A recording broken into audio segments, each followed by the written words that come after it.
Hello students. आज हम अपना जो नया चैप्टर है application of integrals NCERT chapter 8, इस चैप्टर को स्टार्ट करने वाले हैं। ठीक है, तो हमने जो डेफिनेट इंटीग्रल में अब तक जो सीखा है वो हमने सीखा है कि डेफिनेट इंटीग्रल के अंदर कोई भी जब हम किसी फंक्शन को इंटीग्रेट करते हैं, मान लेते हैं ये हमारा फंक्शन है एफ एक्स, जब हम इसको इंटीग्रेट करते हैं under the limits x equal to a to x equal to b, है ना।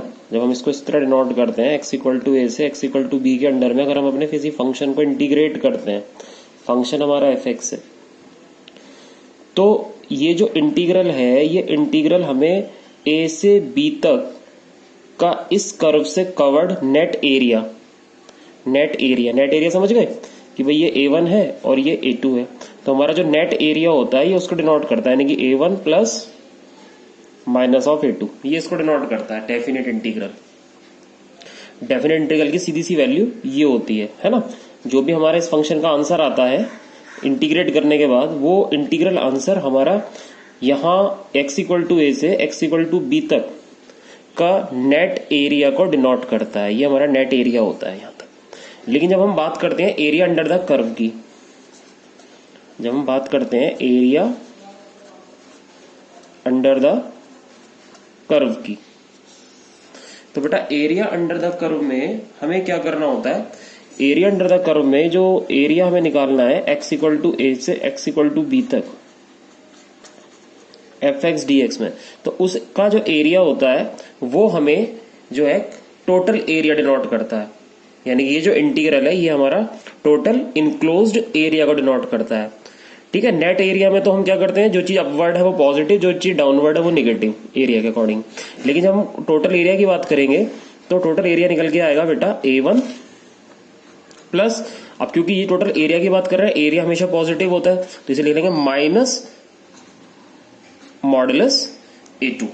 ठीक है, मॉड हम क्यों लगा रहे हैं, क्योंकि जब हम एरिया निकालते हैं फिजिकल क्वांटिटी के अकॉर्डिंग तो एरिया एक पॉजिटिव क्वांटिटी है, तो उस केस में हम यहाँ पर निगेटिव साइन को जो है इग्नोर करने के लिए मॉड यूज करते हैं, तो इससे हमें मिलता है एरिया अंडर द कर्व। तो ये तो हमारी बात है कि भाई दोनों में डिफरेंस क्या है, तो दोनों में ये डिफरेंस है कि डेफिनेट इंटीग्रल जो है वो नेट एरिया को डिनोट करता है, डेफिनेट इंटीग्रल किसको डिनोट करता है, वो है एरिया को डिनोट करता है ना। और जो एरिया अंडर द कर्व है वो जो है टोटल क्लोज्ड एरिया को डिनोट करता है। जब हम टोटल एरिया निकालेंगे तो नेगेटिव वैल्यू को इग्नोर कर देंगे, उसको हम मॉडुलस के अंदर जो है इंक्लूज करते हैं। अब बात आती है कि भाई एरिया को फाइंड करने का मेथड क्या है, प्रोसेस क्या है। आइए तो इस बात को हम शुरू करते हैं। तो सपोज करो कि मुझे एक फंक्शन दिया हुआ है y equal to F X and we have to find the area of this function from x equal to a to x equal to b with x axis. तो मैं क्या करूंगा, सबसे पहले बेटा मैं ये करूंगा कि मैं इस कर्व को जो है फिगर आउट करूंगा। तो सबसे पहले मैं क्या करता हूं, सपोज करो मैंने इसका कर्व को फिगर आउट किया, ये मेरा x एक्सिस और y एक्सिस हो गया। ठीक है, और बेटा ये हमारा जो है सपोज करो y equal to F X जो है इस कर्व का y equal to F X का ग्राफ हो गया। अब हमने डिनोट किया x इक्वल टू a से x equal to b limits को, तो x इक्वल टू a मान लेते हैं ये लिमिट हो गई, और x इक्वल टू b बेटा मान लेते हैं यहां पर ये लिमिट हो गई x इक्वल टू b। तो जो हमारा एरिया अंडर द कर्व बना वो एरिया कौन सा बना, वो एरिया बना area of region a b c और d। मुझे जो एरिया फाइंड करना है, we have to find the area of region, area of closed region a b c d। ठीक है, मुझे ये एरिया फाइंड करना है। जब भी हम किसी फिगर का एरिया जो है फाइंड करेंगे तो उसको फाइंड करने का एक प्रॉपर तरीका होता है, इसमें प्रॉपर मेथड होता है, उस मेथड को हम पढ़ेंगे। ठीक है, तो अब वो मेथड क्या है, आइए उस मेथड की बात करते हैं। तो बेटा हमें क्या क्या करना है, जब भी आप एरिया को फाइंड करोगे किसी भी कर्व का, तो हम ये मान के चलते हैं कि वो एरिया जो है रेक्टेंगुलर स्ट्रिप से मिलकर बना हुआ है ना। हमारी अजम्पशन होती है कि वो एरिया रेक्टेंगुलर स्ट्रिप से मिलकर बना हुआ है, और अगर हम उन सभी स्ट्रिप्स के एरिया को फाइंड करके ऐड कर दें तो हमें उस टोटल कर्व का एरिया मिल जाएगा। तो किस तरीके से ये सब काम होना है, देखो मान लेते हैं कि ये हमारा एक स्ट्रिप हो गया, ठीक है, और ये एरिया इस तरीके की कई स्ट्रिप से मिलकर बना हुआ है। ठीक है, इसी तरीके से स्ट्रिप और भी बन सकती हैं, लेकिन मैं एक पर्टिकुलर स्ट्रिप को ले रहा हूं। और उसके बाद हमने क्या करा, हमने ये लेट कर लिया कि भाई ये एक हमारा स्ट्रिप है, इस स्ट्रिप को थोड़ा सा अब हम जो है और एक्सप्लोर करते हैं। तो मान लेते हैं कि भाई हमारा जो है यहाँ पर ये एक्स एक्सिस है, एक्स एक्सिस पर ये इसका विड्थ हो गया, इसको हमने dx ले दिया। ठीक है, यहाँ पर हमने कोऑर्डिनेट एक्स को वाई लेट कर लिए। अगर हम यहाँ पर कोऑर्डिनेट एक्स को वाई लेट करते हैं तो इसका मतलब है कि हमें ये लेंथ मिल गई बेटा वाई, है ना। ये लेंथ हमें कितनी मिल गई, वाई मिल गई। यहाँ पर एक बात ध्यान रखनी है कि ये जो dx है ये is very very very very small. ठीक है, dx को हम जितना स्मॉल कर देंगे उतना ही जो है एरिया की एक्यूरेसी हमारी बढ़ जाती है। तो dx टेंस टू 0, चलो ये तो एक अलग मैटर है कि तो dx टेंस टू 0, तो एरिया ऑफ रीजन ABCD हमें फाइंड करना है। इस एरिया को हम कैसे फाइंड करेंगे, सबसे पहले हम क्या करते हैं, we have to find area of elementary rectangular strip. तो इस स्ट्रिप का एरिया क्या होगा, लेंथ इंटू ब्रेथ, तो y इंटू dx, ये तो हुआ हमारे स्ट्रिप का area, length into breadth strip का एरिया हुआ। लेकिन हमें तो एरिया ऑफ रीजन फाइंड करना है, तो एरिया ऑफ रीजन कैसे फाइंड करेंगे, चलिए। तो नाउ एरिया ऑफ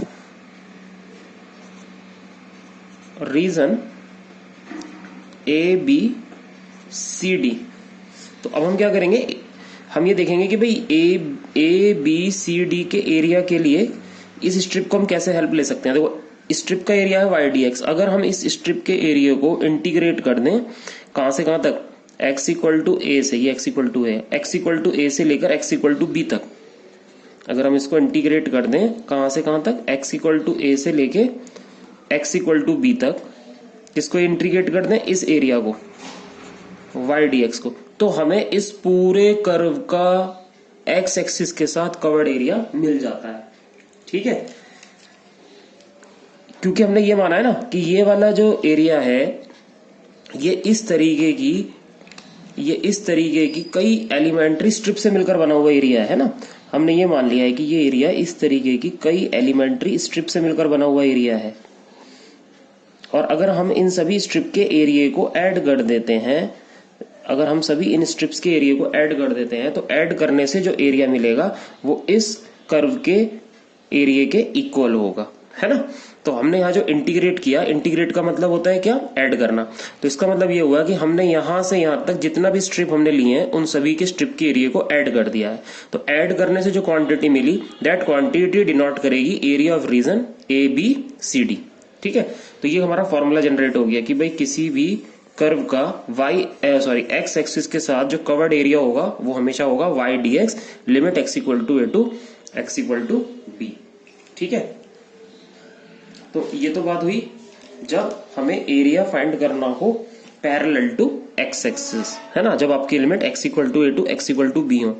अब इसका जो एक दूसरा है तरीका कि भाई जरूरी तो है नहीं कि भाई हमेशा एरिया हम x के एक्सिस के अकॉर्डिंग निकालें, एरिया y एक्सिस के अकॉर्डिंग भी कैलकुलेट होता है। तो y एक्सिस के अकॉर्डिंग कैलकुलेट करने के लिए क्या करेंगे, y एक्सिस के अकॉर्डिंग कैलकुलेट करने के लिए आपको ये तरीका सीखना पड़ेगा कि अगर हमारा कर्व है y इक्वल टू fx और हमें लिमिट दे रखी है y इक्वल टू b से y equal to A to y equal to B, और हमें यहां तक का एरिया फाइंड करना है। तो इस केस में हम क्या करेंगे, इस केस में हम बेटा ये करेंगे, सबसे पहले हम ग्राफ ड्रॉ करेंगे अपने कर्व का। सपोज करो ये हमारा ग्राफ हो गया पैरेलल टू y एक्सिस, इस बार ये x एक्सिस है, ये y एक्सिस है, ये हमारी लिमिट हो गई, this is y equal to B या A, और ये हो गई y इक्वल टू, ठीक है, B। हमें जो एरिया फाइंड करना है that is A B C D, ये एरिया फाइंड करना है। तो इस एरिया को फाइंड करने के लिए फिर हम यही करेंगे कि भाई हमने इस पर एक पर्टिकुलर रेक्टेंगुलर स्ट्रिप बना लिया कहीं, ठीक है। अब ये स्ट्रिप किसके पैरेलल आया, वाई एक्सिस के है ना, परपेंडिकुलर है। तो इसका मतलब है कि ये जो इसकी विड्थ होगी ये अब की बार होगी डी वाई, क्योंकि वाई एक्सिस का स्मॉल पार्ट लिया है हमने। यहाँ के कोऑर्डिनेट अगर हम एक्स कॉमा वाई मान लेते हैं बेटा, तो इसका मतलब हुआ कि ये लेंथ हमारी कितनी हो गई, एक्स हो गई। तो इस केस में हमारा जो area of elementary rectangular strip होगा वो होगा length into width, x into d y. And we have to find the area of region. हमें एरिया ऑफ रीजन कौन सा लेना है, हमें एरिया ऑफ रीजन लेना है ए बी सी डी। तो area of region A B C D find करने के लिए हम क्या करेंगे, हम इंटीग्रेट करेंगे, ठीक है। किसका इंटीग्रल करेंगे, एक्स डी वाई स्ट्रिप का। कहां से कहां तक करेंगे, y equal to A to y equal to B तक। तो हमें इस फिगर का जो है इनक्लोज्ड एरिया वाई एक्सिस के साथ मिल जाएगा, ठीक है। आइए इसके कुछ क्वेश्चंस करते हैं ट्राई, ताकि आपको कंसेप्ट क्लियर हो जाए। तो क्वेश्चन लेते हैं।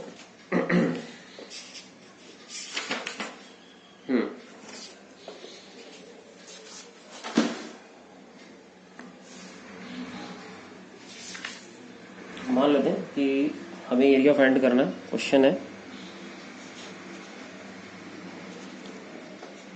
क्वेश्चन है find the area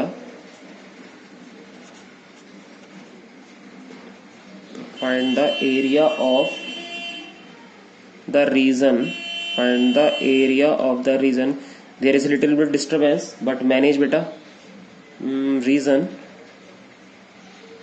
bounded by the curve y equal to x square and the line y equal to 4। ये क्वेश्चन है। तो find the area of the reason bounded by the curve y equal to x square and the line y equal to 4। ठीक है, solution करते हैं। सबसे पहले आपको ये पता होना चाहिए जो आपको कर्व है x square equal to y है। अगर आपको ध्यान हो तो ये एक पैराबोला है जिसकी figure x square equal to 4ay जैसी होगी, है ना। ये हमने 11th क्लास में पढ़ा था, x square equal to 4ay। It is a upward parabola, है ना। ये एक अपवर्ड पैराबोला बनेगा, है ना। अगर हम देखें तो ये इस वाली फॉर्म का पैराबोला है। तो हमने इसका पैराबोला ड्रॉ किया, x square equal to y, ये हमारा अपवर्ड पैराबोला ड्रॉ हो गया एक्स एक्सिस से, ये वाई एक्सिस। उसके बाद हमें एक लिमिट ड्रॉ करनी है y equal to 4। y equal to 4 का मतलब y एक्सिस पर 4। तो अगर मैं इसे 1, इसे 2, इसे 3, इसे 4 मान लूं, यहां पर 4 आ जाएगा, तो ये लाइन आ जाएगी आपकी y इक्वल टू 4। तो आपको जो एरिया फाइंड करना है वो एरिया हो गया हमारा बेटा, वो एरिया हमारे पास हो गया area of region O A, है ना। We have to find area of region O A B C O. ये एरिया मुझे फाइंड करना है, area of region O A B C O. तो हम क्योंकि देख रहे हैं कि ये जो एरिया है ये दोनों तरफ इक्वल है ना। It is symmetrical about Y axis, है ना। ये आपको सभी को क्लियरली दिख रहा है कि ये एरिया जो है ये सिमेट्रिकल अबाउट वाई एक्सिस है। जो फिगर बनी है वो आपकी सिमेट्रिकल अबाउट वाई एक्सिस बनी है। तो अगर हम एक साइड का एरिया निकाल के डबल कर देंगे तो हमें पूरी फिगर का एरिया मिल जाएगा, ठीक है। तो एरिया कैसे फाइंड करते हैं, सबसे पहले हम यहाँ लिख लेते हैं कि भाई हमें जो एरिया फाइंड करना है वो कौन से रीजन का फाइंड करना है। तो we have to find the area of region O A B C O. अब क्योंकि figure symmetrical about Y axis है तो this area is twice the area of O A B O, ठीक है। अब area of O A B O कैसे निकालेंगे, area of O A B O निकालने के लिए हमें स्ट्रिप बनाना पड़ेगा। पहले यहाँ हमने एक y एक्सिस पे पैरेलल स्ट्रिप बनाया। स्ट्रिप y एक्सिस के लिए क्यों बनाया, y एक्सिस के परपेंडिकुलर बनाया हमने स्ट्रिप। क्यों बनाया, क्योंकि हमारी जो लिमिट है बेटा वो y इक्वल टू 0 से y इक्वल टू 4 गिवन है, क्योंकि यहाँ पर y की वैल्यू 0 होगी। जब हमें लिमिट y की गिवन है तो हमारा स्ट्रिप y के परपेंडिकुलर बनेगा, और जब हमें लिमिट x की गिवन होगी तो हमारा स्ट्रिप जो है एक्सिस के परपेंडिकुलर बनेगा। ठीक है, y की लिमिट है तो y के परपेंडिकुलर बनेगा, x की लिमिट है तो x के परपेंडिकुलर बनेगा। ये बात ध्यान रखनी है आपको। चलिए, तो ये वाले कोऑर्डिनेट और ये वाले कोऑर्डिनेट हम जो है डिनोट कर देते हैं। तो लेट कर लेते हैं कि भाई ये वाला पॉइंट हो गया x, y, क्योंकि y एक्सिस की बहुत स्मॉल पार्ट है, इसको हमने dy मान लिया। ये लेंथ हो गई हमारी x। ठीक है, दिस लेंथ इज x। तो एरिया ऑफ स्ट्रिप जो होगा, area of elementary rectangular strip, वो होगा x इंटू dy। हम क्या करेंगे, सबसे पहले area of region OABO find करेंगे। तो एरिया ऑफ रीजन OABO कैसे फाइंड करेंगे, इंटीग्रेट कर देंगे x dy का, है ना। x dy को इंटीग्रेट करेंगे, कहां से कहां तक इंटीग्रेट करेंगे, y इक्वल टू 0 से y इक्वल टू 4 तक। ठीक है भाई, y इक्वल टू 0 से y इक्वल टू 4 तक। तो उम्मीद है यहां तक आपको बात समझ में आ गई होगी। अब y इक्वल टू 0 से y इक्वल टू 4 तक का जो हमें एरिया निकालना है बेटा, उसको ध्यान से रखना है हमें इसमें वैल्यू। तो area is equals to, integral था y इक्वल टू 0 से y इक्वल टू 4 और यहां पर था x dy। अब हमें क्या करना है, अब हमें यहाँ पे रखनी है x की वैल्यू। x की वैल्यू कहां से रखेंगे, जो हमारा कर्व था, हमें गिवन क्या था, हमें गिवन कर्व था x square equal to y. तो अगर आप यहां से x की वैल्यू निकालोगे तो x की वैल्यू आएगी अंडर रूट वाई। तो ये x